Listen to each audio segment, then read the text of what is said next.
Hello viewers, வரப்போகின்ற March 19ஆம் தேதி பங்குனி அமாவாசையானது வரப்போகிறது. இந்த அமாவாசையில இருந்து ஜோதிட ரீதியாக பார்க்கும்போது பல முக்கியமான கிரகங்களுடைய மாற்றங்களானது ஏற்படுகிறது. இந்த கிரக மாற்றங்களானது ஒவ்வொரு ராசினருடைய வாழ்க்கையிலுமே தாக்கத்தை கொடுக்கக்கூடும்.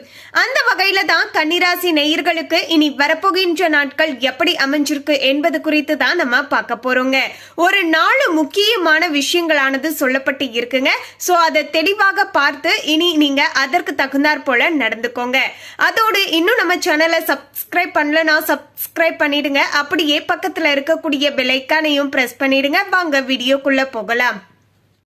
கன்னிராசி நேயர்களே, கன்னிராசி மற்றும் கன்னி லக்னத்துல பிறந்து இருக்கக்கூடியவர்களுக்கு இனி வரப்போகின்ற இந்த அமாவாசைக்கு பிறகு கிரகங்களுடைய அடிப்படையில ஏற்ற இறக்கமான பலன்களானது இருந்தாலுமே கூட உத்தியோகம் மற்றும் தொழில் சம்பந்தப்பட்ட விஷயங்கள்ல பணவரவு, பொருளாதாரமாகிய விஷயங்கள்ல சாதகமான மாற்றங்கள் போன்றவை எல்லாமே கிடைக்க போகிறது.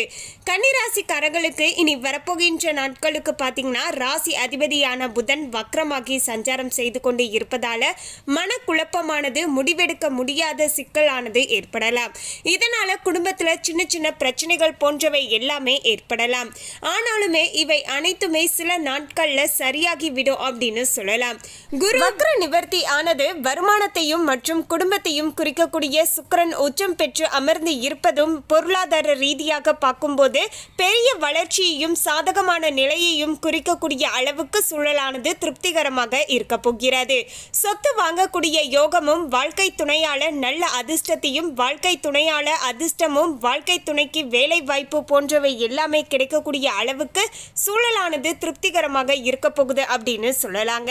எனவே இனி வரப்போகின்ற நாட்கள் கன்னிராசி நேயர்களுக்கு உங்களுடைய துணையாரின் மூலமாக நல்ல ஒரு அதிர்ஷ்ட வாய்ப்பானது கிடைக்க போகிறது. சொத்து வாங்கக்கூடிய யோகமானது அமைஞ்சிருக்கு. அதே சமயம் பொருளாதார ரீதியாக பார்க்கும்போது நல்ல ஒரு முன்னேற்றமானது கிடைக்கக்கூடிய அளவுக்கு சூழலானது திருப்திகரமாக இருக்க போகிறது. மேலும் கன்னிராசிக்காரர்களுக்கு வேலை, தொழில் மற்றும் வியாபாரம் நிமித்தமாக இனி வரப்போகின்ற நாட்கள் முன்னேற்றம் தரக்கூடிய வகையில அமைஞ்சிருக்குங்க. குறிப்பாக சொல்லணும்னா உத்தியோகத்துல இருப்பவர்களுக்கு இது பொற்காலமாகவே அமைஞ்சிருக்கு. புதிய வேலை வாய்ப்புகள் எல்லாமே தேடி வரப்போகிறது. வேற்றுமொழி பேசக்கூடிய மனிதர்களால நல்ல ஆதாயத்தை அடைவீர்கள். இடமாற்றம் அல்லது வேலையில மாற்றம் ஆகியவை எல்லாமே சாத்தியமாக போகிறது. புதிய முயற்சிகளை நீங்க தேடாமல் உங்களை தேடி வரக்கூடிய வாய்ப்புகளை சரியாக பயன்படுத்தி கொண்டால் நிச்சயமாக முன்னேற்றத்தை பார்க்கலாம். தொழில் ரீதியாக பார்க்கும்போது உறக்கமானது விலகி ஓரளவுக்கு நிலைமையானது சீராக மாறக்கூடும் அப்படின்னு சொல்லலாம். அதாவது புரியும்படி சொல்லணும்னா தொழில் ரீதியாக ரொம்ப நாட்களாகவே முடக்க நிலையில தாங்க இருக்கு. எந்தவித முன்னேற்றமுமே இல்லை.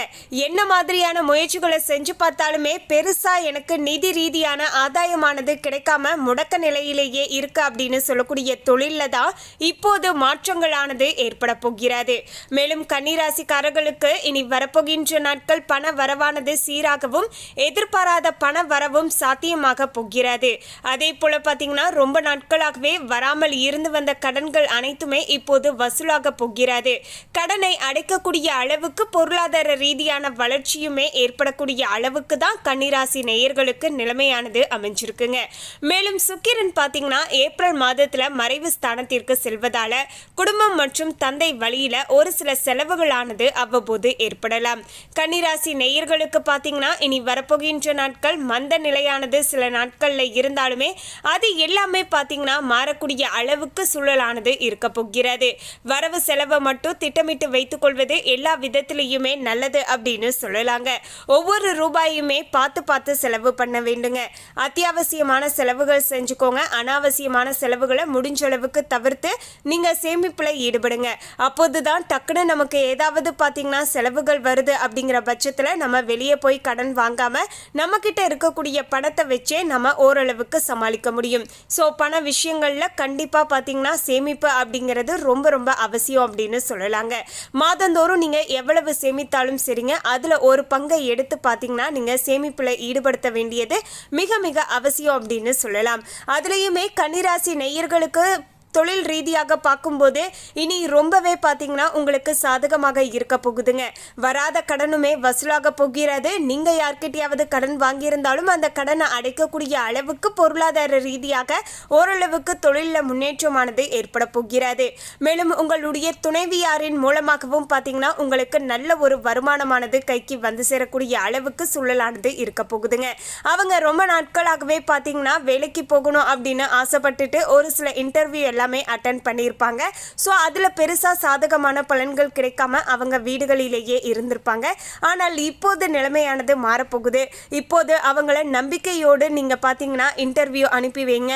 அவங்களையும் நம்பிக்கையோடு இருக்க சொல்லுங்க. நிச்சயமாக அவங்களுக்கு வேலை வாய்ப்பு கிடைத்து அவங்க போய் ஜாப்ல பார்த்தீங்கன்னா போய் செலக்ட் ஆயிடுவாங்க.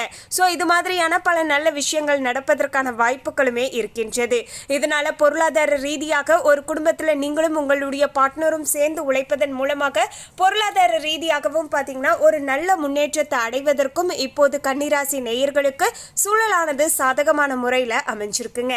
எனவே உங்களுடைய ஃப்ரெண்ட்ஸ் அண்ட் ஃபேமிலியில் யாராவது கன்னிராசி நேயர்கள் இருந்தாங்கன்னா அவங்களுக்கு மறக்காம இந்த வீடியோவை ஷேர் பண்ணுங்க. ஏன்னா ரொம்ப நாட்களாகவே தொழிலில் முடக்க நிலையாகவே இருந்துட்டு இருக்கு. இனி மட்டும் என்ன மாற்றமானது நடந்துவிட போகுது அப்படின்னு சொல்லிட்டு அசால்ட்டா இருக்க போறாங்க. ஆனா இந்த தகவல் அவங்களுக்கு தெரியும் போது தொழிலில் அவங்க சின்னதா ஏதாவது முயற்சிகள் பண்ணாலுமே அதுல பெரிய அளவுக்கு பார்த்தீங்கன்னா லாபத்தை அடையலாம் அப்படிங்கிறது தான் ஒரு யதார்த்தமான உண்மை. இப்போது கிரகங்களுடைய அமைப்பானது உங்களுக்கு 50% சாதகமாக இருக்கு. இந்த நேர காலத்தில் உங்களுடைய ஒரு உழைப்பை ஒரு 50% நீங்க கொடுக்கும்போது முழுமையான 100% அதிர்ஷ்டத்தையும் லாபத்தையும் தொழில் ரீதியாக பார்க்கலாம் அப்படிங்கிறது தான் ஒரு யதார்த்தமான உண்மை அப்படின்னு சொல்லலாங்க. மேலும் கன்னிராசி நேயர்கள் இந்த வீடியோவை பார்க்கக்கூடியவங்க தொழிலில் நல்ல முன்னேற்றம் ஏற்படணும் அப்படின்னு ஆசைப்படக்கூடியவங்க மறக்காம ஓம் முருகா போற்றி அப்படிங்கிற இந்த திருமந்திரத்தை கமெண்ட்ஸ்ல 3 முறை டைப் பண்ணிடுங்க. அதோடு பார்த்தீங்கன்னா அமாவாசை அன்று நீங்க நம்பிக்கையோடு இந்த ஒரு எளிமையான விஷயங்களையும் செய்து பாருங்க. பொதுவாகவே பார்த்தீங்கன்னா ஒவ்வொருத்தருக்கும் ஒவ்வொரு விதமான கனவுகளும் ஆசைகளும் இருக்கக்கூடும் இல்லையா? அந்த வகையில தான் பார்த்தீங்கன்னா கன்னிராசி நேயர்களாகிய நீங்க எது நினைச்சாலும் சரிங்க அது அப்படியே நடக்கணும் அப்படின்னு சொல்லக்கூடியவங்க அமாவாசை அன்று இரவு பார்த்தீங்கன்னா சரியாக ஒரு 7 மணி அளவில் ஒரு சின்னதா அகல் விளக்கு வைத்து அதில் 3 ஏலக்காய் 3 கிராம்பு ஒரே ஒரு பச்சை கற்பூரம் வைத்து அப்படியே பற்ற வச்சிருங்க. பிறகு அமைதியாக உட்கார்ந்து உங்களுடைய இஷ்ட தெய்வம் எதுவோ அந்த தெய்வத்துடைய திருமந்திரத்தை உச்சரித்து உங்களுடைய வாழ்க்கையில எது நடக்கணும் அப்படின்னு ஆசைப்படுறீங்களோ அந்த விஷயத்தையும் மனசார பார்த்தீங்கன்னா அந்த கடவுள்கிட்ட சொல்லி நீங்க வழிபாடுகள் செஞ்சுக்கோங்க. நீங்க நினைச்சது எதுவாக இருந்தாலும் இந்த பிரபஞ்ச சக்தி நிறைந்து இருக்கக்கூடிய இந்த அமாவாசை நாளன்று இரவு நம்ம மனசார சில விஷயங்கள் கேட்கும்போது அந்த விஷயங்களானது அப்படியே நமக்கு முழுமையாக நடக்க கொடுங்க. ஸோ நம்பிக்கை இருக்கக்கூடியவங்க மறக்காம இந்த பரிகாரத்தை செஞ்சு பாருங்க. நல்ல மாற்றங்களானது ஏற்பட ஆரம்பிக்கும். இன்னைக்கு கன்னிராசி நேயர்களுக்கான பலன்களை பார்த்திருப்போங்க. மேலும் இது போன்ற பல சுவாரஸ்யமான தகவலை தெரிந்து கொள்வதற்கு சேனலை மறக்காம சப்ஸ்கிரைப் பண்ணிடுங்க. இந்த தகவல் உங்களுக்கு பிடிச்சிருந்தா லைக் பண்ணுங்க, ஷேர் பண்ணுங்க. தேங்க்யூ.